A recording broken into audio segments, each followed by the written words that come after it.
Hi అండి, నమస్తే. నేను మీ అనిల్ కుమార్‌ను. ఎలా ఉన్నారు? బాగున్నారా? దేవుని నామమున మీ అందరికీ శుభాభివందనాలు తెలియజేసుకుంటున్నాను.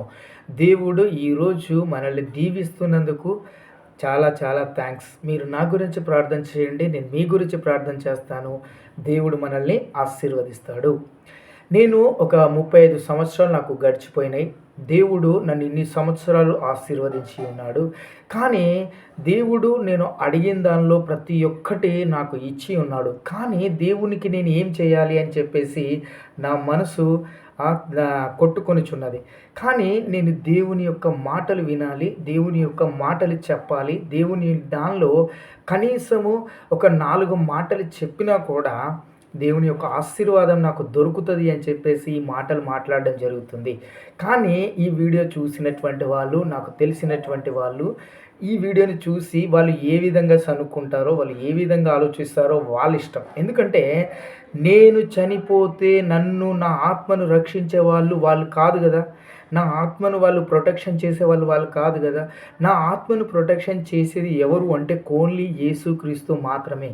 కాబట్టి ఈ మాటలు పరలోకానికి సిద్ధపరిచేటువంటి మాటలు.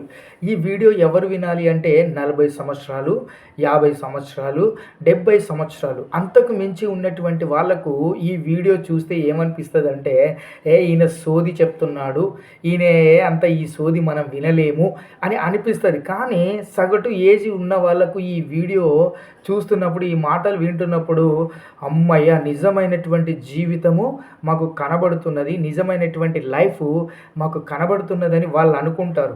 కానీ నేను ఒక్కటే చెప్తున్నాను, అగ్ని ఆరదు, పురుగు చావదు. మనిషి చనిపోతాడు, బూడిదైపోతాడు. కానీ శరీరం చనిపోతుంది కానీ ఆత్మ మాత్రం చావదు. ఆత్మను రక్షించుకోవాలి అంటే మీరు ఈ వాక్యం చదవాలా, బైబిల్ చదవాలా. మీరు దేవునికి ప్రార్థించినప్పుడు మాత్రమే దేవుడు ఆశీర్వదిస్తాడు. ఒక డాక్టరు చెప్తున్నాడు. ఏమని చెప్తున్నాడంటే, సార్ నేను గవర్నమెంట్ ఎంప్లాయీని, నాకు నెలకు 90,000 రూపాయల జీతం వస్తుంది. నేను ఒక బిజినెస్లో నేను ఈ డబ్బు పెట్టాను. వాళ్ళందరూ కలిసి నన్ను నలిపేశారు. వాళ్ళందరూ కలిసి నన్ను చంపేశారు. నేను రోడ్డు పొంటి చనిపోయాడు అనుకుంటే ఎవరో ఒకరు తీసుకెళ్ళి నన్ను హాస్పిటల్లో పడేస్తే నేను బ్రతికాను. నాకు ఇప్పటికీ 6 కోట్ల అప్పున్నది. నాకు 2 బిడ్డలు ఉన్నారు. నాకు ఇంకా 3 సంవత్సరాలైతే నేను రిటైర్మెంట్ అయిపోతాను. ఇంకా నా లైఫ్ ఏంటి సార్ అని చెప్పేసి వాళ్ళు మాట్లాడుతున్నప్పుడు ఆయన మాటలు చూసి నాకు కష్టాలు కూడా వస్తాయా ఇలాంటి మనుషులకు అని నాకు బాధ అనిపించింది. మీరు ఒక్కసారి గుర్తుపెట్టుకోండి, ఈనాడు పేపర్లో మీరు చూడండి, ఎంతోమంది రూపాయలు 2,00,000 రూపాయలు జీతం సంపాదించుకున్నటువంటి వాళ్ళు కూడా డైవర్స్ తీసుకొని మాకు పెళ్ళి అబ్బాయి కావాలా, మాకు అమ్మాయి కావాలని చెప్పేసి వాళ్ళు యాడ్ ఇస్తుంటే నేను పరేషాన్ అవుతాను. నేనే చాలా దేవునికి అసలు ఇలాంటి మాటలు విన్నప్పుడు దేవుడు నిజంగా నన్ను ఆశీర్వదించాడు. దేవుడు నిజంగా నన్ను మంచి బాటలో ఉంచాడు. దేవునికి కృతజ్ఞతలు చెల్లిస్తున్నానని చెప్పేసి దేవుని దగ్గర నాకు ఇచ్చినటువంటి చిన్న బ్రతుకును నాకు చాలా సంతోషం అనిపించింది. వాళ్ళ మాటలు వింటే వాళ్ళకంటే ఆ మాట దేవుడు నాకు ఇచ్చినందుకు చాలా కృతజ్ఞత అనిపించింది. కాబట్టి ఒక్కసారి మనం చదువుకుందాము.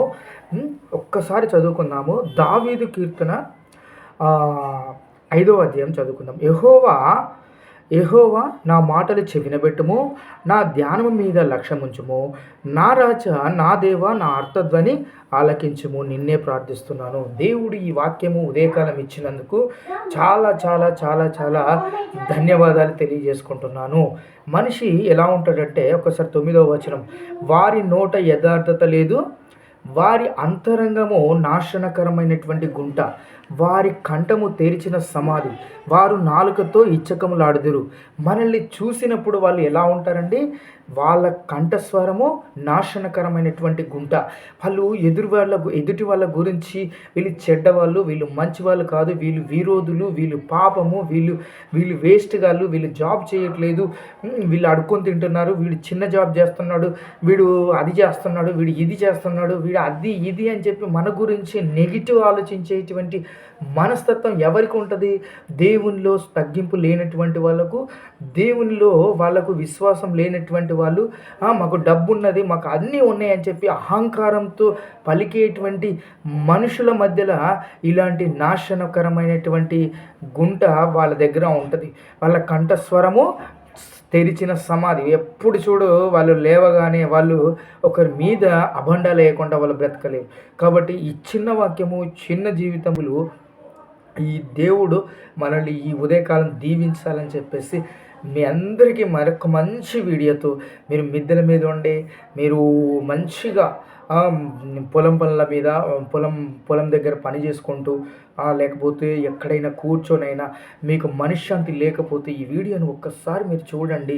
దేవుడు మీకు ఆశీర్వాదాలు ఇస్తాడు. పరలోకానికి మనల్ని బాటలు వేసేటువంటి జీవితం మనకు వస్తుందని చెప్పేసి మనస్ఫూర్తిగా కోరుకుంటూ ఈ చిన్న వాక్యం దేవుడు దీవించాలి. మరొక వీడియోతో మీ ముందుంటాను. మీరు నాకు లైకులు చేయకండి, సబ్స్క్రైబులు చేయకండి. దేవుని వాక్యం వినండి.